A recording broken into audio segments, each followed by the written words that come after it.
Assalamualaikum warahmatullahi wabarakatuh. Perkenalkan, nama saya Nina Yusnia, dosen tetap di Prodi Diploma 3 Kebidanan Prima Husada dengan NUPTK 393 376 967 023 03 03 12. Saya bekerja sebagai dosen tetap di Akademi Kebidanan Prima Husada sejak tahun 2018 sampai dengan saat ini.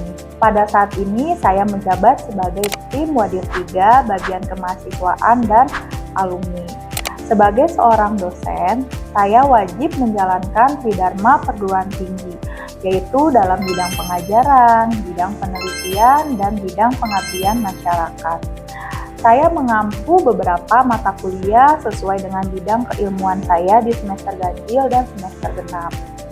Pada kesempatan ini saya akan memaparkan salah satu kuliah yang saya ampu. Berikut deskripsi singkat salah satu mata kuliah yang saya ampu, yaitu Kesehatan Reproduksi Perempuan, di mana mata kuliah ini diajarkan untuk tingkat 1 semester 2 dengan beban SKS, yaitu 1 SKS teori dan 1 SKS praktek, di mana totalnya menjadi 2 SKS. Capaian mata kuliah yang diharapkan kepada mahasiswa, yaitu mahasiswa mampu memahami konsep kesehatan reproduksi, mampu memahami peran dan tugas bidan dalam asuhan kesehatan reproduksi, mampu memahami siklus kesehatan wanita pada konsepsi, bayi, anak, remaja, dewasa, dan bahkan sampai usia lanjut, mampu menjelaskan kesehatan wanita sepanjang siklus kehidupan, dan mampu menjelaskan masalah gangguan pada kesehatan reproduksi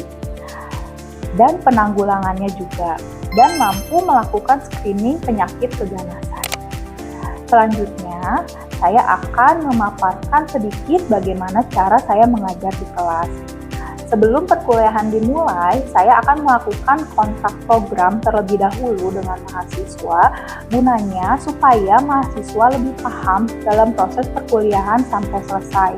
Dalam kontrak program pembelajaran menjelaskan bagaimana penilaian yang akan saya lakukan kepada mahasiswa, yaitu saya ambil penilaian dari segi kehadiran, ada dari segi tugas, ada dari segi kuis, dan nanti ada ujian tulis yaitu di tengah semester dan di akhir semester. Pelaksanaan pembelajaran menggunakan bentuk pembelajaran kuliah dengan metode discovery learning, dan ada beberapa materi yang perlu dipraktekkan. Discovery learning adalah model pembelajaran yang berpusat pada siswa, di mana siswa secara aktif terlibat dalam proses menemukan konsep dan prinsip baru melalui penyelidikan dan eksplorasi daripada menerima informasi secara pasif dari dosen. Model ini mendorong siswa untuk berpikir lebih kritis, memecahkan masalah, dan membangun pemahaman mereka sendiri melalui belajar yang aktif. Contoh penerapannya dalam metode ini, saya memberikan gambaran soal dalam bentuk kasus, simulasi, agar mahasiswa juga merasakan keterlibatan seperti melakukan simulasi penyuluhan mengenai kesehatan reproduksi perempuan. Dalam hal pembelajaran praktek, saya akan memaparkan materi terlebih dahulu, lalu akan mendemonstrasikan. Selanjutnya akan ada mahasiswa yang melakukan demonstrasi ulang untuk mengetahui seberapa paham mahasiswa dalam memahami perkuliahan. Baik, demikian sedikit paparan tentang mata kuliah yang saya ampu pada semester 2 ini. Berikut cuplikan tampilan video pembelajaran yang saya di kelas. Mereview ya materi yang sudah disampaikan tentang screening keganasan. Kemarin yang disampaikan screening keganasan itu ada screening pada kanker serviks sama kanker payudara. Nah, untuk hari ini kita nge-review tentang screening dini kanker payudara dengan sadari, ya. Ada yang tahu tidak sadari itu apa? Kita nge-review nih. Ayo, apa? Pemeriksaan payudara sendiri. Oke, ada yang tahu caranya? Ya udah, kita review ya. Kita review sebelumnya kita ke tujuan pembelajaran terlebih dahulu, di mana menjelaskan pentingnya screening dini kanker payudara, menjelaskan langkah-langkah melakukan sadari, melakukan demonstrasi sadari dengan benar, mengedukasi klien wanita tentang deteksi dini kanker payudara ya. Nah, kita ke definisi sadari terlebih dahulu. Nah, untuk sadari ini betul ya, pemeriksaan payudara sendiri adalah pemeriksaan payudara secara mandiri oleh perempuan untuk mengetahui ada tidaknya kelainan pada payudara ya. Biasanya pada saat mandi kalian melakukan pemeriksaannya atau pada saat berbaring itu juga bisa. Nah, kita ke waktu pelaksanaannya nih. Pada saat ini sebenarnya tidak tepat ya, ada beberapa pelaksanaan waktu sadari ini. Yang pertama untuk wanita menstruasi nih, kalian-kalian ya 7 sampai 10 hari setelah hari pertama menstruasi. Baru kalian bisa melakukan pemeriksaan payudara sendiri karena pada saat 7 sampai 10 hari hormon-hormon pada payudara ini sudah mulai seimbang kembali gitu ya. Wanita menopause, ternyata menopause juga perlu sadari ya, tapi untuk menopause kan sudah tidak ada menstruasi. Jadi tanggalnya itu harus dipilih. Misalnya setiap tanggal 12 tiap bulan kalian melakukan pemeriksaan sadari seperti itu ya. Wanita ibu menyusui juga harus melakukan sadari ya, di mana menyusui ini rentan apa? Rentan bengkak, rentan kanker, rentan tumor ya. Tapi diperiksanya itu ketika payudara kosong, jangan sampai penuh. Karena untuk penuh itu sakit. Nah, ini adalah langkah-langkah sadari ya. Nah, untuk langkah-langkah sadari, ada yang pertama, langkah pertama ini di depan cermin. Nanti kita praktekkan ya, cerminnya sudah ada.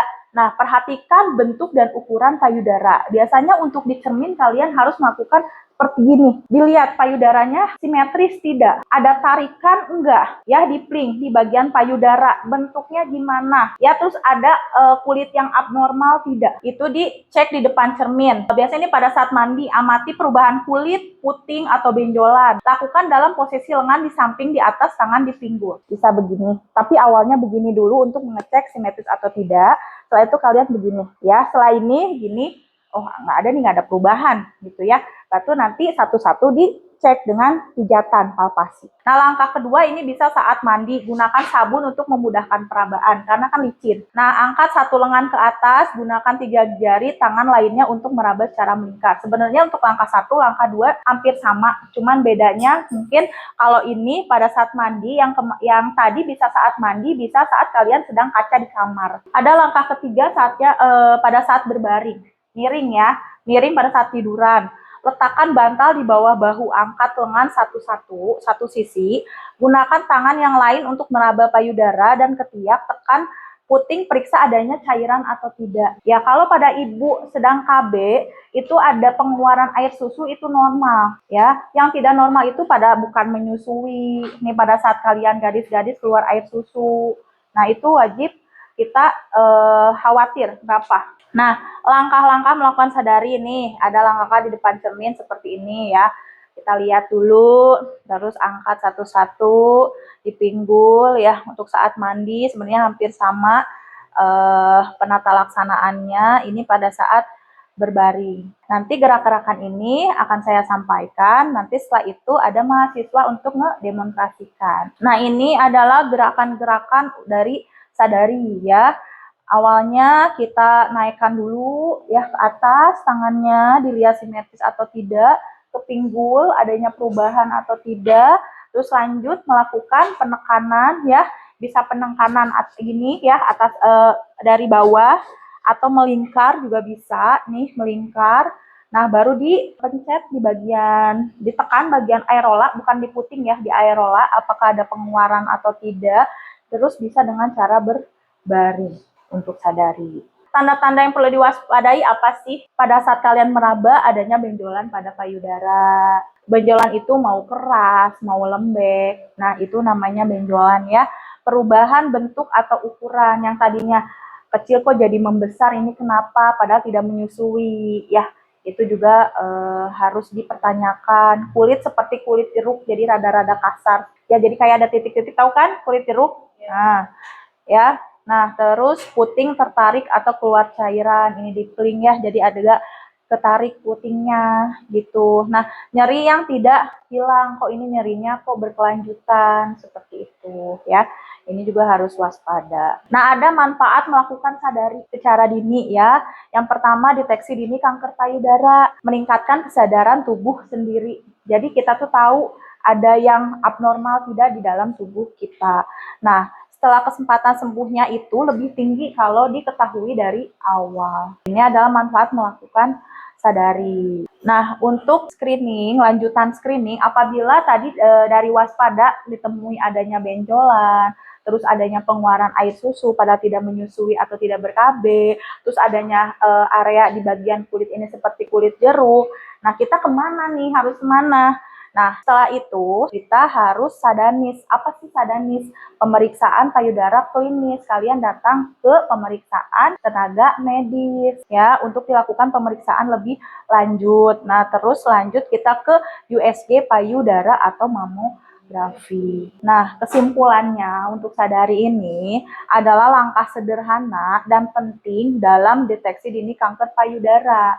Tugas kalian nih seorang bidan berperan kunci dalam edukasi dan pendampingan wanita. Dari mulai kalian menjelaskan sadari deteksi dini dari awal, setelah ada waspada adanya keluhan, nah kalian juga bisa melakukannya pendampingannya kepada pasien tersebut. Ini ada pun referensinya ada 5 ya dari Kementerian Kesehatan RI. Materi ini ada yang dari Yayasan Kanker Indonesia, American Cancer Society, terus dari World Health Organization, dari WHO 2022, ini semuanya referensi terbaru seperti itu. Mungkin sudah selesai untuk materinya. Ada pertanyaan dari materi tersebut sebelum kita lanjut demonstrasi. Ada pertanyaan? Ya, Bu. Boleh?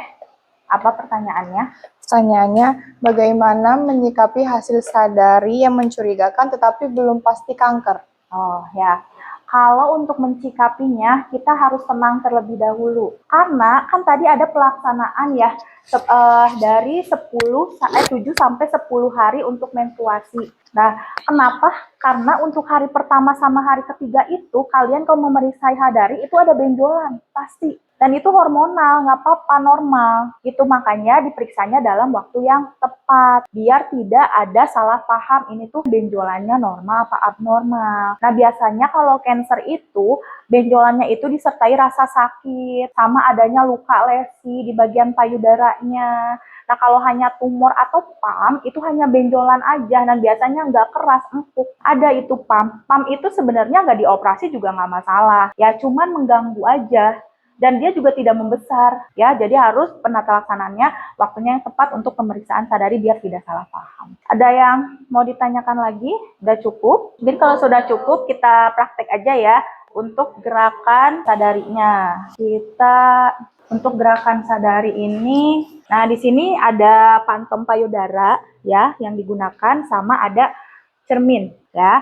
Nah, kita ke yang pertama dulu, yang cermin. Kita cermin, ini seolah-olah payudara kalian ya. Ini payudara kalian. Yang pertama kalian mau cara apa dulu? Yang pertama kita praktekkan cara di depan cermin ya. Di depan cermin kalian awalnya ya lakukan angkat tangan, kedua tangan dulu ya seperti ini. Setelah itu kalian ke pinggul ada perubahan atau tidak ya, ke pinggul nih ada perubahan atau tidak. Terus satu lagi adanya retraksi atau tidak di bagian payudara. Setelah itu kalian lakukan pijatan ya. Untuk pijatan yang akan dipijat payudaranya itu tangannya harus ke atas. Dipijat misalnya kalian ini memutar. Ini kan udah begini, udah tidak ada. Sebenarnya harusnya tangannya semuanya ini, tapi bisa juga dengan cara berbaring ini diputar. Kalian dengan 3 jari tekanan, putar ya, atau dengan cara ke bawah. Ini ya. Ada enggak benjolan di area? Nah, untuk pemeriksa benjolan bukan hanya di payudara saja, tapi kalian raba juga sampai di bawah aksila. Dari bawah aksila sini ya. Nih, aksila sini. Karena benjolan di sini juga ada, bisa. Di sini bawah aksila. Ya. Nah, kalian putar ya. Lakukan putaran, sama satu lagi juga dengan 3 semua. Lalu lanjut di penekanan puting Ya, penekanan aerola, sorry. Ya, ini ada pengeluaran ASI atau tidak. Jangan begini. Ya, jangan begini. Ini sakit, gak akan keluar juga. Karena pusat untuk memproduksi ASI itu ada di aerola. Ya, karena untuk bayi menyusui juga bukan hanya putingnya aja yang masuk. Yang gagal itu putingnya aja yang masuk, tidak semua aerolanya masuk. Gitu, ya. Setelah itu selesai, oh nggak ada nih, alhamdulillah aman, ya udah beres. Gitu, ya. Kalian wajib melakukan ini pada saat menstruasi hari ke-7 sampai hari ke-10. Biar deteksi dini dari awal. Ya, kalau cuma benjolan nih, ini benjolan, terus besok, oh nggak ada, ini mah enggak, bukan gitu. Takutnya itu emang, kan di payudara kita kan banyak, ini ya, lobus-lobus ya, lobus-lobus yang emang kadang dia kalau misalnya kita miring terus ke kiri tidur, ini juga bisa adanya apa namanya kencang di daerah payudara gitu. Yang penting tidak ada pengeluaran ASI, tidak ada benjolan, ya. Terus untuk kulitnya payudaranya juga bagus, tidak ada kulit jeruk, ya. Itu insya Allah aman. Gitu, ya. Mbak, siapa ini yang akan mempraktekkan? Kita praktekkan yang dari mulai dari apa, lihat cermin. Nah, setelah lihat cermin, setelah itu kita cek juga ya, ini masih cek bentuk ya, ini cek bentuk seperti ini, lalu lakukan pemijatan. Ada dua cara ya, dari cara memijat memutar ya, satu-satu sampai yang ditekan. Kalau tekan ininya topangan, tekan ini ya. Untuk ini juga pijatnya dari aksila dulu. Udah gitu selesai ya. Sok, siapa yang mau kita coba ya, mangga. Oke. Oh, jadi ini ibarat ini payudara kita ya Ibu. Ya, untuk pemeriksaan payudara sendiri itu untuk bisa dilakukan ketika kita mau mandi atau sedang berbaring. Ya, berbaring dan bercermin. Bercermin. Ya, 3 cara ya. Ada 3 cara. Terus cara yang pertama itu kita angkatkan kedua tangan terlebih dahulu, terus dilihat apakah simetris atau tidak. Ya, setelah itu kita turunkan tangan sebelah ini ke pinggang. Nah, terus gantian sebelah sini lagi. Ya. Apakah ada perubahan atau tidak. Terus abis kayak gitu kita palpasi ininya. Kalau misalkan mau ngecek ini berarti yang ini di atas, masih di atas. Itu, tapi kalau ada yang pemeriksaan ya, yang lakukan pemeriksaan. Tapi kan kalian susah. Iya. Iya kan? Ya udah turun, nggak apa-apa. Makanya dengan cara berbaring lebih enaknya kalau melakukan pemijatan seperti itu ya. Pemijatannya dengan cara 3 jari ini dipijat, memutar sampai dengan aksila atau di sini. Ya, awal dari aksila dulu ya, dari aksila baru ke arah payudara. Kalau ada satu cara lagi, kalau misalkan kita mau dipijat dari atas dari bawah ke atas. Tapi ininya harus ditopang seperti ini. Setelah itu kita pencet di bagian aerolanya.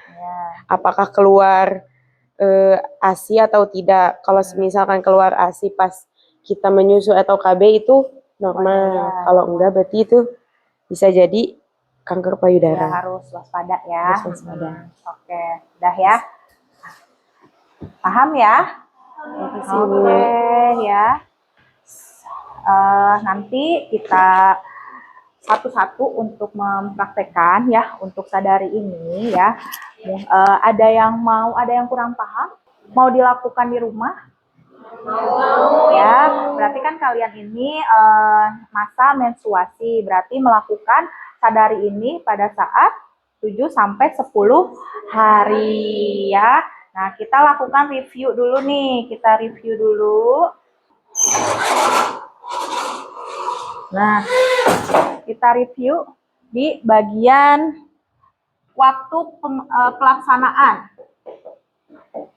Ada 3 Waktu pelaksanaan sadari yang tepat itu ada 3. Yang pertama pada saat kapan?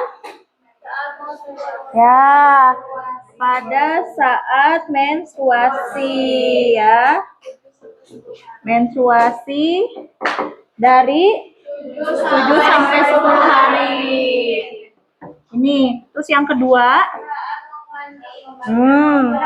ya, saat menopause. Kalau menopause itu harus ditentukan satu tanggalnya.